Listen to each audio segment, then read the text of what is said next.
Acne, pimple, दाने, इनको रोकने का कोई बहुत बड़ा प्रोसीजर नहीं होता। एक छोटी सी रेमेडी कमाल कर सकती है अगर आप इसे कंटिन्यू इस्तेमाल कर लेते हैं।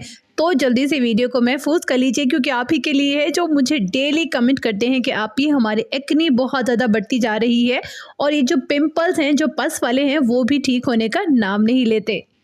सबसे पहले आपने मिक्सिंग के लिए एक बाउल लेना है और इसमें डालना है 2 चम्मच शहद यानी कि हनी। अच्छा, हनी आपका प्योर होना चाहिए वरना जो है वो किसी काम का नहीं होता और कोई फ़ायदे नहीं होते। खैर, 2 चम्मच शहद डालने के बाद आपने इसमें डालना है लिटिल बिट कच्चा दूध। इज़ लाइक 2 टेबलस्पून आप इसमें ऐड कर लीजिए कच्चा दूध।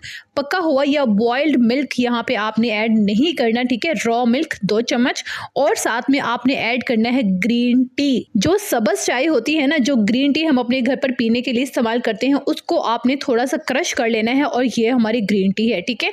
इसको डालिए 1 टीस्पून। होपफुली सारे इंग्रेडिएंट आपको याद हो गए होंगे।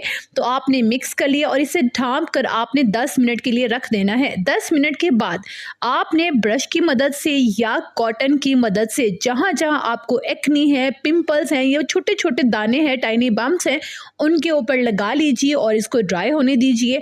जब ये अच्छे से ड्राई हो जाए, मैक्सिमम आधा घंटा इसे लगा रहने दें और फिर ठंडे पानी से फेस वॉश कर लीजिए। आपको जितनी भी पुरानी एक्नी क्यों ना हो, ऐसे ख़त्म होगी मानो कभी थी ही नहीं। लेकिन अगर आप इसका रेगुलर इस्तेमाल कर लेते हैं तो इसीलिए कहती हूँ वीडियो को महफूज कर लिया करें, फिर आपसे गुम हो जाती है और फिर आप पूछते हैं आप ही हम क्या करें। खैर, ये आपकी एक छोटी सी रेमेडी है जो आपके बड़े से बड़े पिंपल को ठीक कर सकती है। पानी ज़्यादा से ज़्यादा पिया करें और बस रेमेडी का इस्तेमाल करें।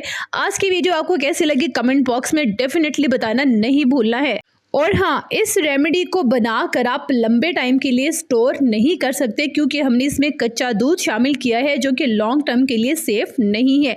आपने इसे हमेशा फ्रेश बनाना है और फ्रेश ही लगाना है। अगर आपको बहुत ज़्यादा एक्नी है तो कम से कम हफ्ते में 3 बार लगाएं, वरना 1 से 2 बार भी काफ़ी होगा। अच्छा, ये रेमेडी ना सिर्फ ऑयली स्किन और नॉर्मल स्किन वालों के लिए है, जिनके चेहरे पर, जिनकी स्किन पर एक्नी आती जाती रहती है।